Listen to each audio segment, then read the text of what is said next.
More street takeovers in Austin, this time resulting in a crash after a driver leads troopers on a chase. We're live with the latest. And flames light the sky in South Austin. Details on this fatal accident near I-35. Our relentless heat gets worse before it tries to get better. We'll show you the changes and when the numbers peak this week in First Warning Weather. Hi, everyone. Thank you for joining us. I'm Mike Rush. After multiple street takeovers last night in Austin, 3 people were hurt after DPS says a driver led them on a chase. It happened after authorities say about 100 vehicles gathered in a North Austin parking lot. KXAN Sarah Alshay at the intersection of Barton Springs and South Lamar Boulevard right now. One of the locations the Austin Police Department says it responded to. Sarah? Mike, you can still see the tire marks behind me in the middle of this intersection, but this isn't the first time that there's been a street takeover here. Back in February, there was one involving dozens of cars and fireworks, but businesses in the area tell me last night's takeover wasn't anywhere near the size of that one.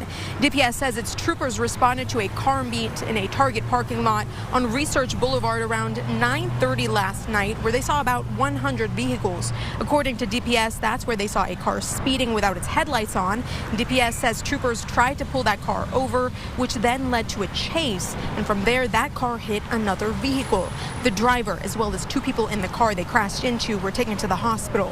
APD also told KXAN they responded to calls about cars in several sporadic street takeovers last night as well, including in the 9900 block of South I-35 Frontage Road, the 400 block of Center Ridge Drive, and the intersection of Barton Springs Road and South Lamar Boulevard, where I am right now.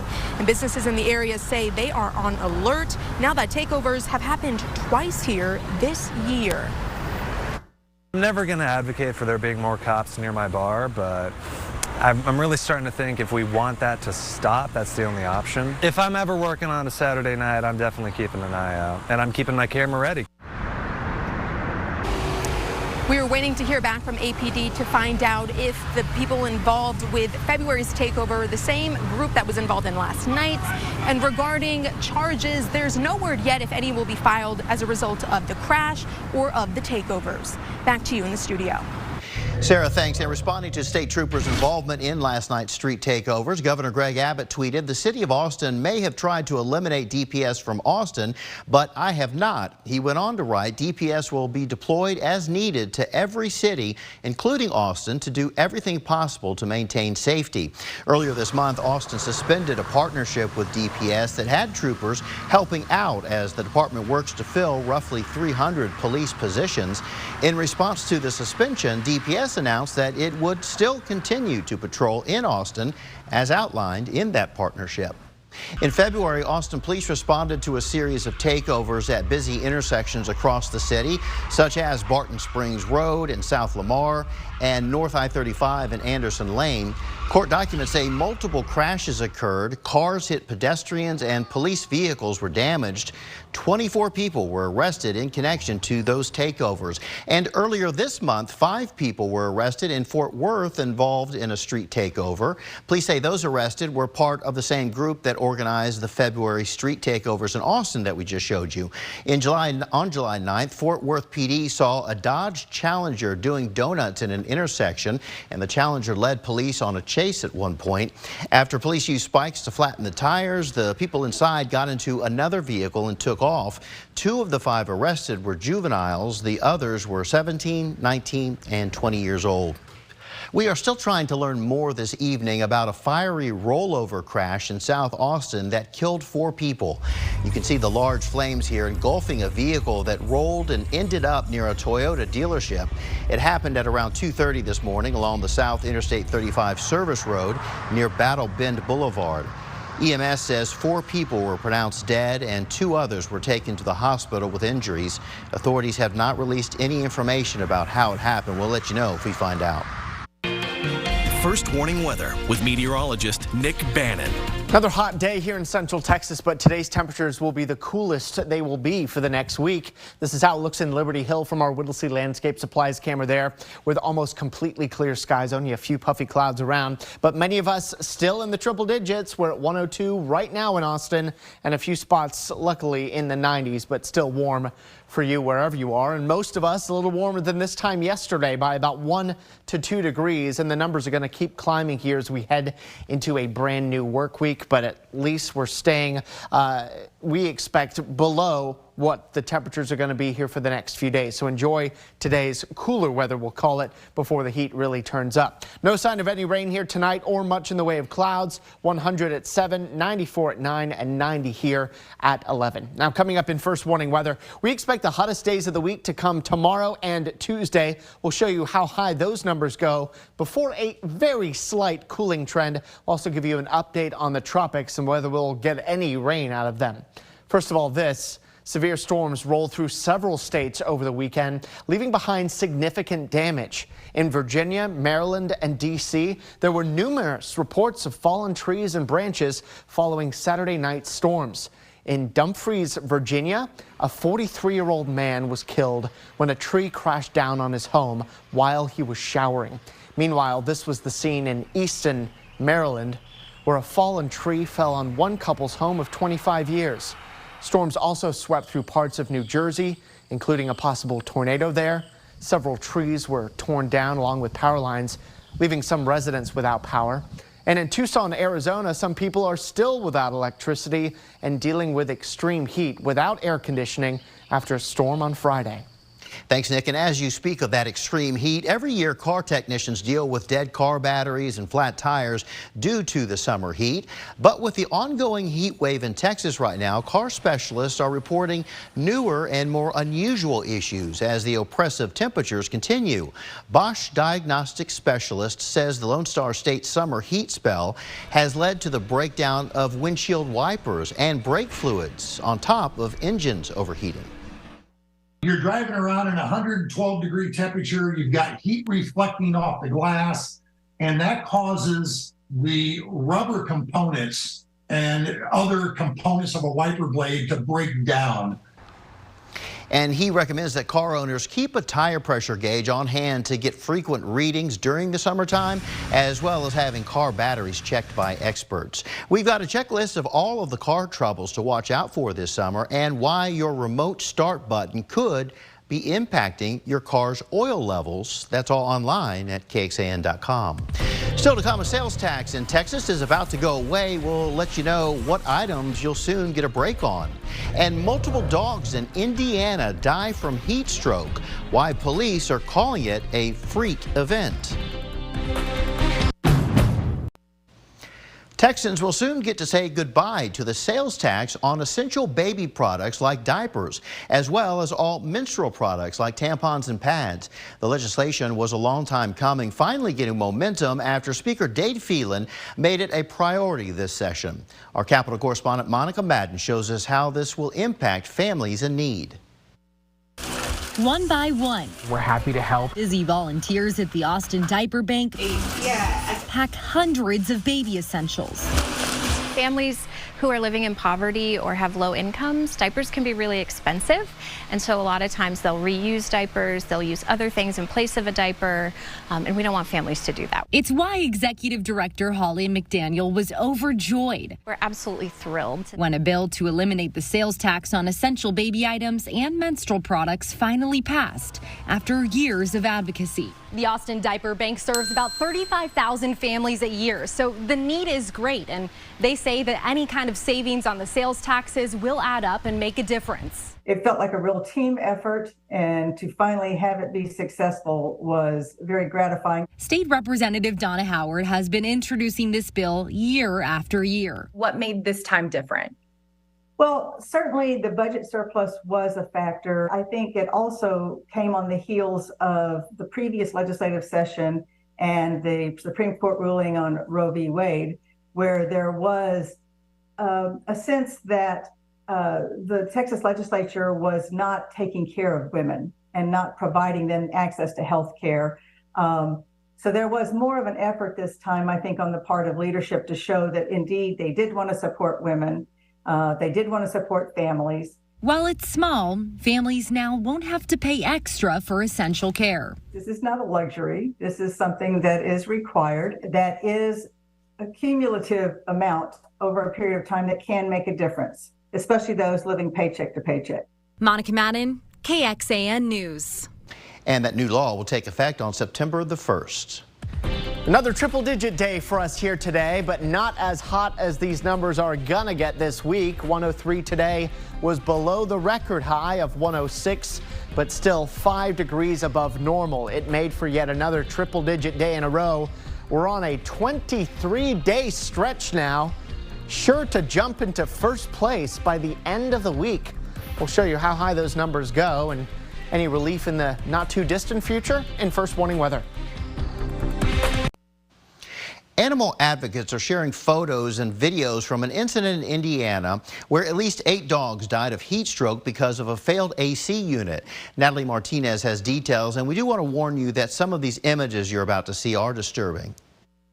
The Humane Society of Hobart shares heart-wrenching photos and videos from Thursday night around 7:40 when they were called to a chaotic scene at the Road Ranger gas stop in Lake Station, Indiana. There was a box truck with 18 shepherds, adult shepherds in heat distress. They were seizing on the scene, dying on the scene, and had heat stroke. I have a call coming in for animal cruelty on Berkeley Street. Jenny Weber explains that the Lake Station police, fire, and several Good Samaritans were already at the gas station when they arrived. We noticed that there were many infractions that we noticed, one being that they did not have the proper paperwork, nor was it presented to us. They also were transporting under conditions that weren't safe to do so. She says they were denied access by police to information, and the driver was able to continue his trip with dead and live dogs on board. The doors off, the animals not secure in the vehicle, and they were able to drive on to Michigan. This was really shocking for us. The chief of police emailed that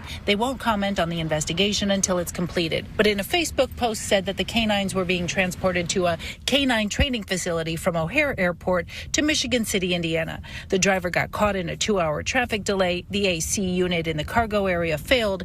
The post says the driver wasn't aware of the heat-related medical distress until he heard barking. He pulled over, but it was too late for at least 8 dogs. Lake Station police call it a freak event, adding in its post that it wasn't an act of animal cruelty or neglect, but a mechanical failure of the AC unit. Tonight, 5 dogs are hospitalized at 2 clinics nearby. The Humane Society says they're confused and heartbroken that they weren't able to do more. You know, that did happen in Indiana, but that is a good warning for any of us, especially with the temperatures we're having, that you really do need to watch out for your pets and, of course, people as well, because you can't mess around with these dangerous temperatures. And we talk about extreme heat and the dangers of sort of cars or pets being stuck in a car. It does not take that long for a pet or a child to get too hot. Even temperatures 70, 80 degrees can do that, so it just happens much more quickly with the temperatures the way we've had them. Let's take it outside here as we head into this early Sunday evening as we're trying to wrap up the month of July. Tomorrow, of course, being the last day of the month. We're still at triple digits in Georgetown from our Ewald Kubota camera. Still a little haze in the air today from the Saharan dust. That dust is going to thin oh so slightly here for Monday, but much more so on Tuesday and Wednesday. So as blue as the sky looked today, that sky is going to look even bluer here as we head into the middle part of the week as that Saharan dust fades away. High pressure, though, going to be building in, and it'll be right on top of us on Monday and Tuesday, which is why we think those 2 days will be the hottest of the week. Later in the week, that high is going to settle down to the southwest of us a little and weaken just slightly, allowing temperatures to come down. This is by next Saturday. Still, it influences our weather. Still, it prevents rain. Still, it keeps us hot, but at least it weakens a little bit compared to what we're expecting it to do here for Monday and Tuesday. Temperatures outside in Austin now, 102. Same for Waco, 103 in Dallas. Much of these numbers warmer than this time yesterday as that high builds back in. We'll see these numbers falling through the 90s and 80s with a brief dip into the 70s as we begin tomorrow morning for many of us. But I think the numbers are going to kick up several degrees tomorrow. compared to today. We're forecasting a high in Austin of 107 here during the afternoon, and we'll probably do that again here on Tuesday. Heat alerts have been expanded and worsened in a way as heat advisories have been replaced by excessive heat warnings for many of us, including Travis, Williamson County, many of our eastern counties, and much of the Hill Country, where it may feel like it's up to 110 tomorrow when you factor in the heat and humidity. So tonight we're down to 78, which has been a similar number to what we've had a lot of the last few weeks at nighttime. But then we're up to 107 tomorrow. That would break the record high of 106 for the date set back in 1923, 100 years ago. We think we do 107 again on Tuesday before the numbers start to come down. 99 is normal for this time of year. Just a quick update on the tropics. There's 2 areas of potential development, and this one especially has a decent chance of becoming our next tropical depression, but the track of it would take it away from the United States and certainly no chance of it coming to bring us any rain here in Texas. So we'll just keep up with the heat and the decent humidity, but it does drop off in the afternoon. And of course, we're keeping up with the dry conditions too. Mostly sunny skies all week, although those numbers do come down a little bit from 107 all the way down to 105. This is KXAN Sports, brought to you by Thomas J. Henry. Austin FC entered the League's Cup with high hopes, and there were some cool possibilities had they been able to play deep into the tournament. A rematch with LAFC, a possible meeting with Messi and Inter Miami. However, those were all thwarted by Mazatlan and last night, FC Juarez. The match started off great for the Verde and Black. They had several good chances early. Couldn't capitalize until Ethan Finley scored the first goal in the 23rd minute. But FC Juarez took the air out of the place with Sebastian Saucedo's goal on the free kick in the 35th. Then whatever air was left got taken out after Aitor Garcia scored the go-ahead goal in the 62nd minute. Then 7 minutes later, he secured FC Juarez's trip to the next round with his second goal of the match. Austin FC falls 3-1. Some upset members of the Green after this one. What I'd say is they're good teams. They have good players, and again, we have a good team, and we're growing. We're missing some guys. Clearly, we were able to get a couple guys back, and it makes a difference. But we've got to, obviously perform better when the moments are most critical, and that's in and around the penalty box. This is disappointing. This is really disappointing. There's no other way to put it. We got to win 1 game out of 2. We weren't able to do that at home, so it's not acceptable. Yeah, it's about the results, and we didn't get what we wanted. We're at home, and we got to figure out ways to get a result. We needed 1 in those 2 games, and unfortunately, we came up short. Austin FC will take some time to think on it. Their next scheduled match is not until August 20th. After the match, Josh Wolf did tell reporters that he does want to schedule another match in order to keep the team a little more sharp and not be competitionless for 3 weeks, so stay tuned. Major League Baseball, Tampa Bay brought it to the Astros today in Houston. We'll recap the action from Minute Maid Park when sports continues after this. Astros had an opportunity to earn another series victory as they try to keep pace with the Rangers for first place in the AL West. I'll be saying something like that a lot over the next few months. We go to Houston right now. We pick it up in the top of the first. 2-on for Luke Raley for Tampa Bay. Hits it right to Jose Abreu. Abreu mishandles it, allowing Raley to reach, and Yandy Diaz to score. 1-0 Rays on the air from Abreu. Josh Lowe hits this one to right field, and that is going to go into the corner. That'll be a double for him. That'll score 2. Tampa Bay Rays increase their lead to 4-0. Then Yandy Diaz hitting a chopper off Alex Bregman. That allows Jose Siri to come home to score 5-0 Tampa Bay. They would roll over Houston, winning 8-2. NFL, dynamic duos can make dynamic offenses, and the Cowboys feel like they've got one in quarterback Dak Prescott and his #1 receiving target, CeeDee Lamb. Lamb caught 9 touchdowns last season. He connected with Prescott on several, and they say their connection became even stronger over the offseason. Their connection, football-wise is very strong. The extra time together, and I think it's, just another reason why we do what we do as far as from an offensive approach is, if you can stay in the same offense and keep building off of, what you establish each year. I mean, it just gives, the Dak Prescotts, the CeeDee Lambs, and these other younger players a chance to just continue to grow. And hopefully we're talking about a bunch of duos here in the future. All right. Well, it'll be a couple of weeks before we see them in action against another team. August 12th is their first preseason game. So we'll have to wait to see if we actually have that dynamic duo going on. Yeah, dynamic going. Yeah, okay. More dynamic. They want it to be more dynamic, Mike, than they already are. Right. Gotcha. Yeah. We'll be right back with a final look at your forecast. That's going to do it for us, everybody. We appreciate you watching this evening and hope to see you right back here at 10 o'clock. Have a great evening.